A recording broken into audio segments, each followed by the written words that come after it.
you don't look. We can get through the slides really quickly this way, which is fine. They're really more for background anyway.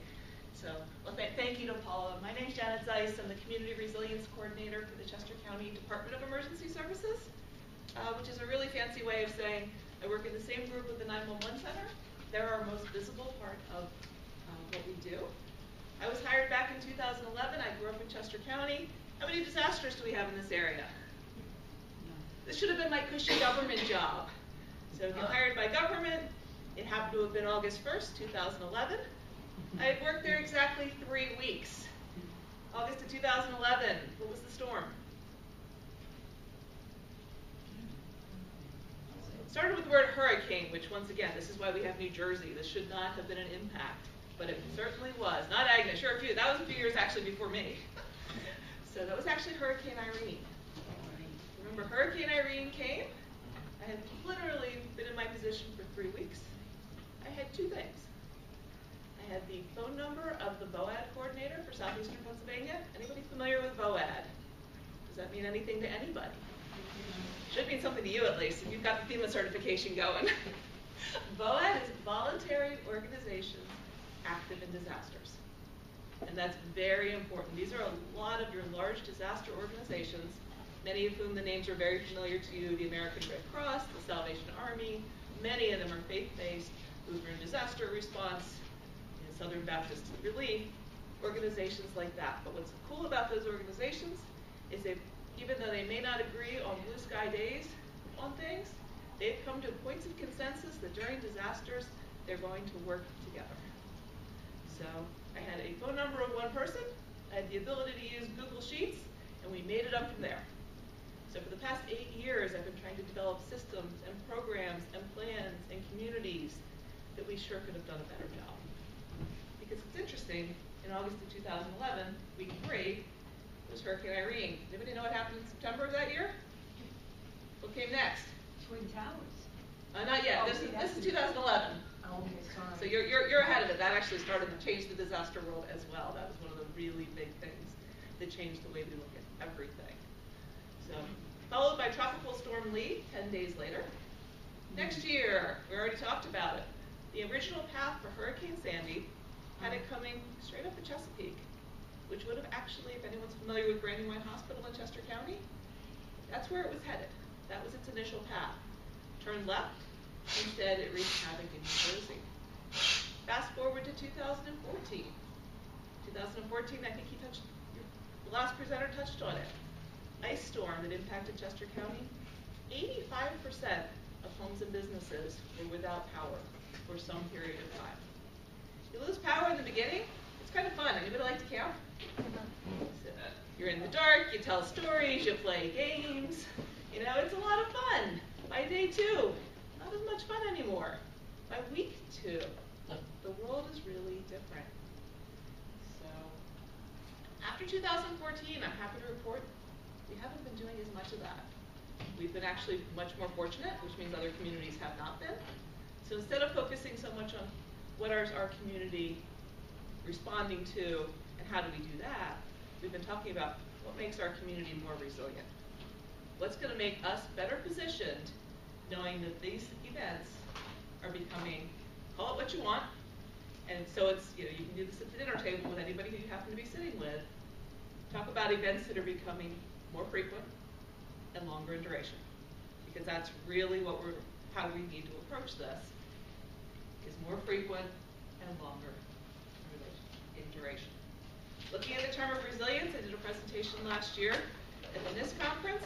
I actually looked up resilience. We started studying resilience. There were 78 different definitions in the scientific literature, and that was 5 years ago.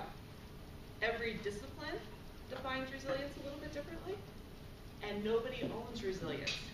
So the question is what is the federal government doing about resilience? Confusing things, because they're not using the same language. They're all developing toolkits. There are so many of them, it's almost impossible for any community to pick one. So that's where we need to come back to the local community. And we need to talk to local communities about how can we do this? How can we do it for our individuals? How can we do it for our organizations? How can we do this for our communities? Because there are two things that we need to build if we are truly going to be resilient. And that's going to be resilience in the horizontal direction, but also on that vertical path. And we'll talk about those connectors as well. Everybody feel like you're ready to fly? Everybody stand up for a minute, first of all, because you guys have been sitting way too long. You guys can all play the airline stewardess today instead. When you get on the plane, what is the first thing they tell you? Right, they give you the safety lecture, and what do they tell you about that oxygen mask? Don't give it to somebody else until it's only yours. Because if you're not positioned to take care of yourself and your family, no matter how you define that, you're not going to be in a position to help anybody else. Think about that from the individual level. Think about that from the organizational level as well. And that's why you're all here today, I imagine. So you can sit down whenever you're ready. I just figured everybody needed to stretch. So, from the individual level, and no cheating for those of you who came together. We'll see if you even have the same agreement. One being, I might have a bottle of water somewhere in my home. To a score of 5 being 3 months off the grid, not a problem. How many of you are, number 1, you might be able to find a bottle of water. With any luck, it's even a renewable bottle. How many of you guys consider yourselves a 2? I probably have a flashlight. I probably have batteries. They might be in the same place. How many of you are more of a 3? You believe FEMA when they said 72 hours, which is sort of an arbitrary number, but it gives people something to work towards. You have enough food, water, supplies, that if you were completely cut off for whatever reason, for 72 hours, you'd be okay. How many of you guys are in that situation? 2.5. 2.5? She's going to go home and do one more thing today, so maybe she can get to that 3. How about 4s? You're pretty well situated. You have a pretty good idea of how you're going to take care of yourselves. A couple of neighbors come by and think you might take care of them too. You probably have enough supplies to help them. 72 hours is more like a week. You can be self-sufficient. Anybody a 4? And finally, anybody ready to be on their own for the next 3 months? All right, this gentleman who came in last, I would suggest you all meet him at lunch because he's the best positioned, and that's whose house you want to be headed towards. Okay, so from a personal preparedness standpoint, you need to think about yourself and your family. You need to define who your family is. Some of your family members may have 4 legs. Certainly learned that after Katrina. Folks are not going to evacuate unless there's a plan for people as well as their pets. Those are their families, and by choosing not to evacuate during Katrina, the pets were still at risk, the people were at risk, as were the first responders. So that really changed the world and really changed the way we look at disasters. As an organization, and as some of you are meetings, some of you are organizations, some of you are schools, how many of you have an emergency plan? Something happens, someone suddenly suffers a medical emergency, or the building's on fire right now. How many of you have an emergency plan in place? Hands up. Once again, people to talk to at lunch, they're going to become great resources. Okay, so that's one piece, is having an emergency plan. What happens in the moment? How about a business continuity plan? Business continuity plan is, something has happened, how are we going to reopen our doors? How many of you have one of those? Okay, I'm glad you're here. We have work to do this afternoon. How many of you feel like you need one? How many of you recognize the fact that you are part of the disaster system? Paula mentioned it before. The perception is houses of worship are a place you go in time of disaster. These may be folks who you see once a week. These may be folks you see once a year. These may be folks who've lived next door to you for 20 years and have never even asked the question of, gee, I wonder what happens there. But all they know, and Red Cross has done surveys about this, houses of worship are a place to turn for help in disasters. So you can have a plan for it. That would be great. We saw this during the ice storm. There were a few facilities in our county that had a plan and they put it in place to help the general community. We had others who had electricity, coffee, a blackboard, and chalk. And you know what? They took the blackboard, they put it out by the street, they said, we have electricity, come in. Or we have electricity, welcome. And that's exactly what they did. And then we had others who had regret that, kind of like we were talking about it before. But we had electricity. We could have done something, but we didn't. So there's a couple of places where you're going to fall during a disaster. You're either going to be on the side of personally and as an organization of having resources or needing them. We can all get caught up in the fact that, we always need something, but I'd really rather approach it from an asset-based community development standpoint. What is it that you have? What is it that you can offer? I think every one of you has space, correct? And that's huge. Every one of you has members. You have people. You have volunteers. You have strength in that piece. Every one of you has a spiritual part to this, something else you have to offer. You do a lot of programs on Blue Sky Days. How do those Blue Sky programs translate into something else during that disaster piece? So, takeaway number one, if you take nothing else out of any of this, are you prepared yourself? Because if you're not, you're part of the problem. Second piece of it, as an organization, will your doors reopen? It may not look like it does right now, but in some way, shape, or form, even if it's at an alternate site or in an alternate place, or we're going to do this virtually, how can you exist following a disaster and reopen in some way, shape, or form to create that community? And then pie in the sky is we've thought about ourselves, we've thought about our organizations, what can we do for the greater community as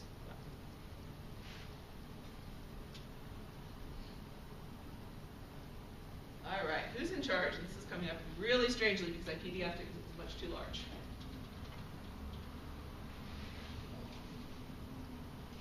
Yes, it is government's responsibility to take care of life and property. At the end of the day, best case scenario, government acting completely efficiently, it's estimated we might be able to do 60%.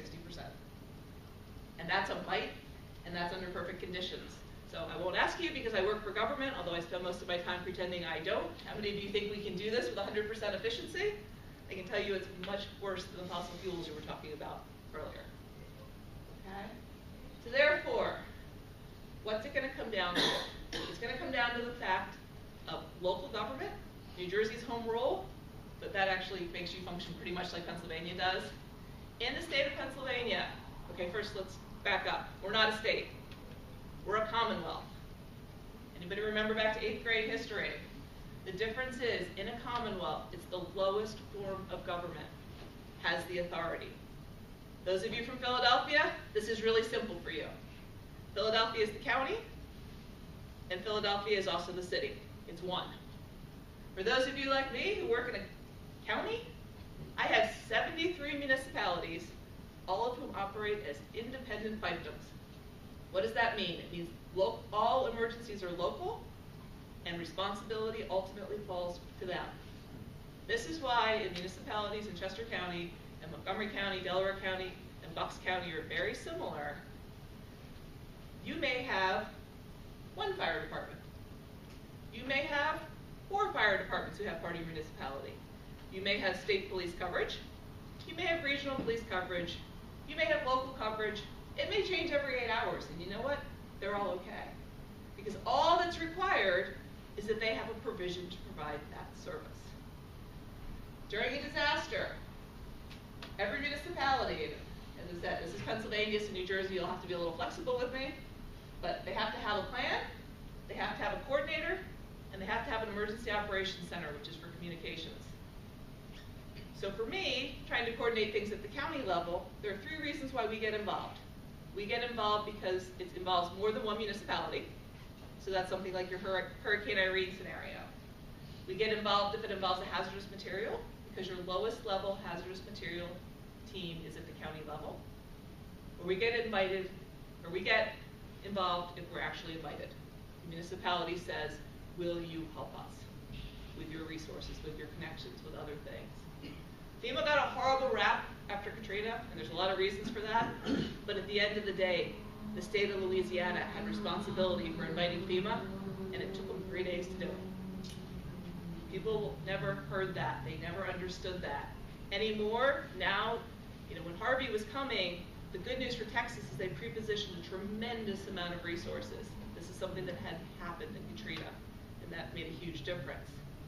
The good news was, if for Harvey, you've got all the resources. Who was that really bad news for? What happened 2 weeks later?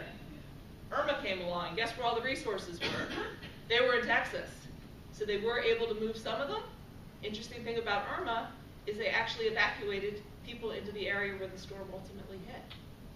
So that was a huge challenge, trying to figure out which coast of Florida was going to be impacted.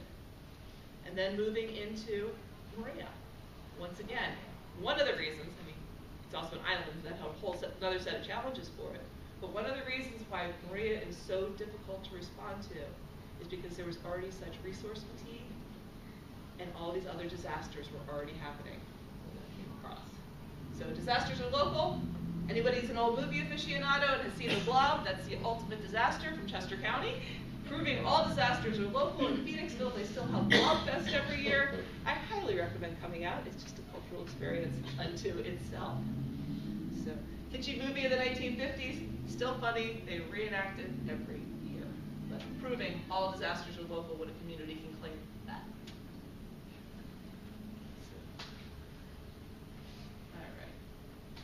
None of us can do this alone. These are some of my particular partners. You need to establish who your partners are.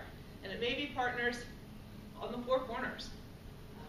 We have a great group in Westchester. It was four different churches in Westchester who realized in blue sky days, the days without a disaster, they were all addressing a lot of the same human service needs. And they figured out, you know what, if we worked together, hired a staff person, we could do this much more strategically. Disasters function the same way. We're talking about maybe you can open your doors during a disaster.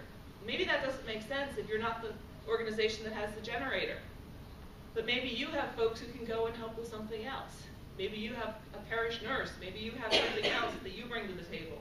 You have volunteers. You have someone with a food handler's license. So it's really a matter of figuring out, what do we want to do? What should we be? What can't we be? And who can we partner with so there aren't gaps as we do this?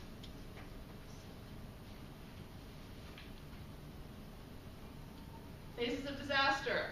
The disaster itself is very short. You know, sometimes it may only last, in the case of a tornado, it may only last minutes, hours, days. So the incident itself is very short. Response, that's the exciting part. That's the lights and the sirens. This is what's captured on television. Recovery. Recovery is what happens next. Recovery really starts when the disaster starts. It's that assessment of needs and that rebuild process that may need to happen. And rebuilding is everything. It's everything from structures to communities. And within communities, it's individuals and lives. Mitigation. We use mitigation a little bit differently than what you've been talking about all morning with the weather piece. Mitigation is building it better so the next time it'll have less of an impact. It's not if the next disaster is going to happen, it's when, but it's build it smarter.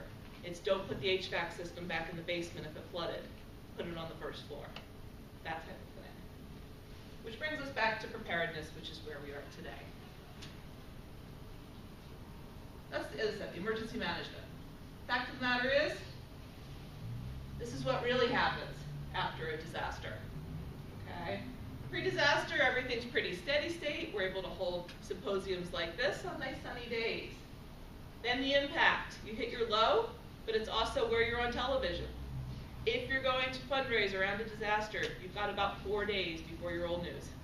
And that really depends on what else is going on in the world as well. Honeymoon phase. Everybody comes together. Everybody wants to help. Everybody's in it for the greater good. But the fact of the matter is it's messy, and it's long, it's exhausting. So, that's where you get to disillusionment. And it takes a long time to build a community back. Been working with some folks at Johns Hopkins on a project called COCO. Their premise is pre-disaster community functioning is the indicator of how well the community will recover. So for right now, it's how can you increase your capabilities and your capacities, knowing that following a disaster, that's your best chance for recovery. Chaos, confusion, and crisis, cooperation, coordination, and communication. This goes back to those VOAD principles. This is what needs to happen. Not a good day. Personal experience. Who are going to be the greatest champions for this? A lot of times people who've had this experience. Find those folks who are willing to give testimony of what happened, like the folks over here, when your home burned down, how the community responded, what a difference that made even today. Okay, this was the streets of Philadelphia. This is when they had the earthquake. This also happened right when I started. So I don't know if anybody remembers the earthquake in Virginia. We felt it here. Our 911 center started lighting up like a Christmas tree. Philadelphia, they all went out in the streets. Anybody grow up in California? Is this the correct response to an earthquake? Absolutely not. They're standing there on their phones taking pictures of the buildings that would have fallen on them had this really been an earthquake that impacted Pennsylvania. We do have fault lines. They run through Pennsylvania. But once again, what is your experience? If you grew up in Tornado Alley, you're very conscious of that. I went to school in the Midwest. There were sirens that were going off. It should have told me there was a tornado coming. My question was, why are they testing their nuclear power plant sirens at this time of day? Because here where I grew up, that's what the siren going off meant. So you need to understand your home communities, but those of you who travel, you also need to understand your risk factors in other places.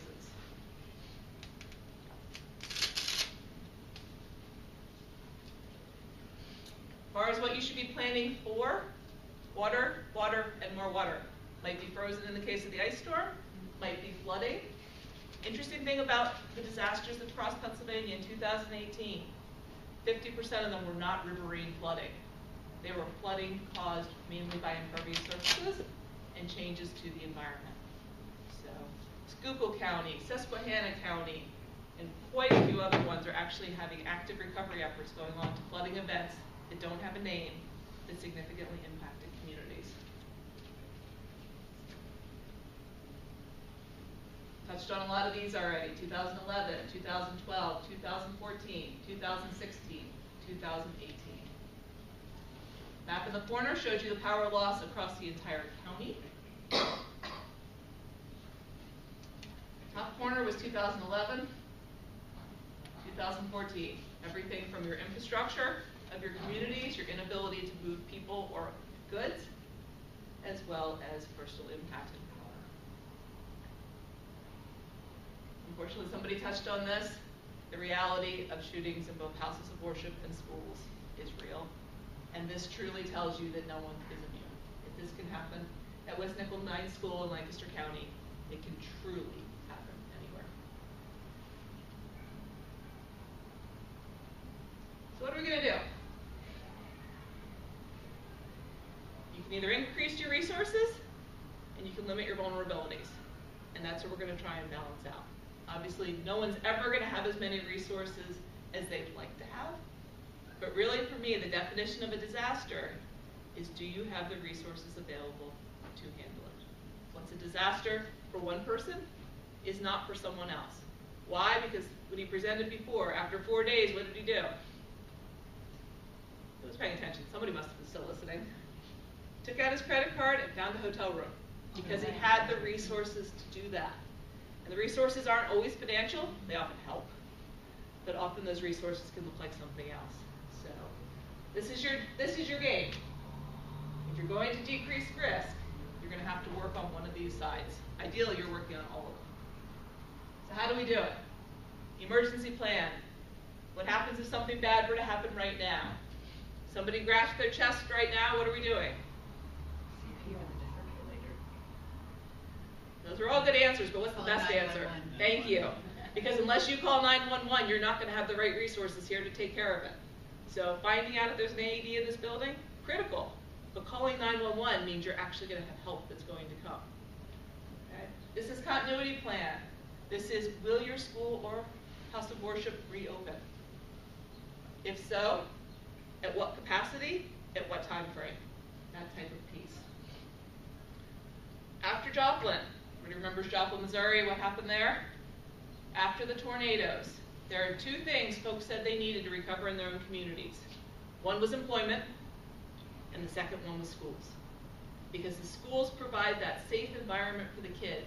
It starts to give them structure at a time when pretty much everything in their world is out of control. It's a place where they can get everything from food, as well as care and compassion from their teachers, routine. All critically important for those kids to have some sense of normalcy and be on the road to recovery. Will they be different? Absolutely. How they bounce back is really dependent on what happens at that point. So schools are critical. Sometimes it's as simple as insurance. How many of you have talked to your insurance adjusters about what does this mean? Are they going to pay to have you have an alternate location? Is that part of your policy? Are you going to be able to keep your staff? We had a terrible nursing home fire in Chester County with 4 fatalities a couple of years ago. The biggest blessing that came out of that is they had business interruption insurance, which allowed them to keep their staff on hand. So when all their other residents were displaced across the county in other facilities, their staff was still able to be part of that care. Their staff was able to be out and visiting. Their staff was able to be part of that process, and their staff is now, for the most part, returned as they're starting their rebuild process. And that was huge. And that really came down to insurance more than anything else, which gave them the resources to do that well. And then start thinking about, are you or should you be somebody's disaster attorney? I'm actually going to stop right here because I know I'm over time already. We could talk about any one of these things for a very long time. We're going to talk about some of these things as part of our afternoon sessions.